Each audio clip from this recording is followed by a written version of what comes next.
Chapter 12. Me and Winn-Dixie got to Gertrude's parents so early for my first day of work that the close sign was still in the window. But when I pushed on the door, it swung open, and so we went on inside. I was about to call out to Otis that we were there, but then I heard music. It was the prettiest music I have ever heard in my life. I looked around to see where it was coming from, and that's when I noticed that all the animals were out of their cages. There were rabbits and hamsters and gerbils and mice and birds and lizards and snakes, and they were all just sitting there on the floor like they had turned to stone. And Otis was standing in the middle of them. He was playing a guitar, and he had on skinny, pointy-toed cowboy boots, and he was tapping them while he was playing the music. His eyes were closed, and he was smiling. Winn-Dixie got a dreamy kind of look on his face. He smiled really hard at Otis, and then he sneezed, and then his whiskers went all fuzzy, and then he sighed and kind of dropped to the floor with all the other animals. Just then, Gertrude caught sight of Winn-Dixie. "Ah! Dog!" she croaked, and flew over and landed on his head. Otis looked up at me. He stopped playing his guitar, and the spell was broken. The rabbits started hopping, and the birds started flying, and the lizards started leaping, and the snakes started slithering, and Winn-Dixie started barking and chasing everything that was moving, and Otis shouted, "Help me!" For what seemed like a long time, me and Otis ran around trying to catch mice and gerbils and hamsters and snakes and lizards. We kept on bumping into each other and tripping over the animals, and Gertrude kept screaming, "Ah! Dog! Dog!" Every time I caught something, I put it back in the first cage I saw. I didn't care if it was the right cage or not. I just put it in and slammed the door. And the whole time I was chasing things. I was thinking that Otis might be some kind of snake charmer. The way he could play his guitar and make all the animals turn to stone. And then I thought, "This is silly," I shouted over Winn-Dixie barking and Gertrude yelling. I said, "Play some more music, Otis." He looked at me for a minute. Then he started playing his guitar. In just a few seconds, everything was quiet.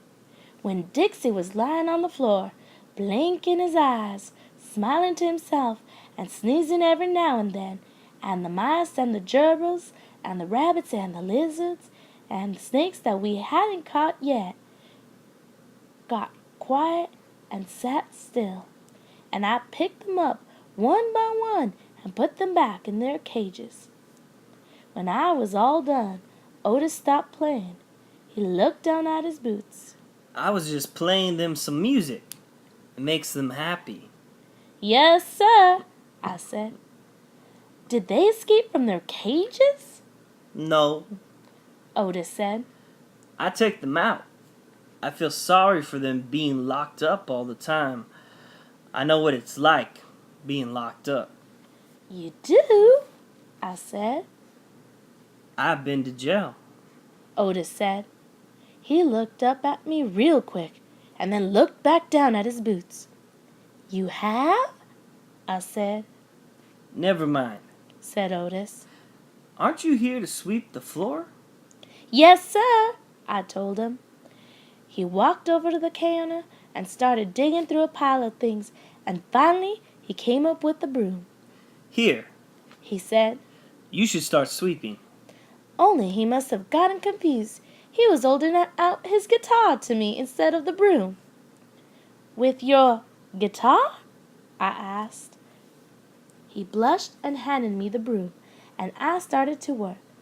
I am a good sweeper. I swept the whole store and then dusted some of the shelves. The whole time I worked, Winn-Dixie followed me and Gertrude followed him, flying behind him and sitting on his head and his back and croaking real quiet to herself. "Ah! Dog! Dog!" When I was done, Otis thanked me. I left Gertrude's pets thinking about how the preacher probably wouldn't like it very much that I was working for a criminal. Sweetie Pie Thomas was waiting for me right out front.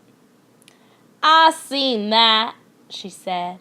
She stood there and sucked on her knuckle and stared at me. "Seen what?" I said. "I seen all them animals out of their cages and keeping real still." "Is that man magic?" she asked. "Kind of," I told her. She hugged Winn-Dixie around the neck. "Just like this grocery store dog, right?" "Right," I said.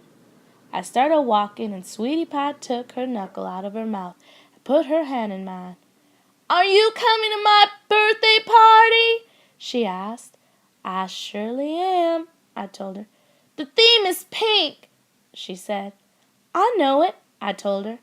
"I gotta go," she said all of a sudden. "I gotta go home and tell my mom about what I seen. I live right down there, in that yellow house. That's my mama on the porch. You see her? She's waving at you." I waved at the woman on the porch, and she waved back, and I watched Sweetie Pie run off to tell her mama about Otis being a magic man. It made me think about my mama, and how I wanted to tell her the story about Otis charming all the animals. I was collecting stories for her. I would also tell her about Miss Franny and the bear, and about meeting Gloria Dump and believing for just a minute that she was a witch. I had a feeling that these were the kind of stories my mama would like, the kind that would make her laugh out loud, the way the preacher said she liked to laugh.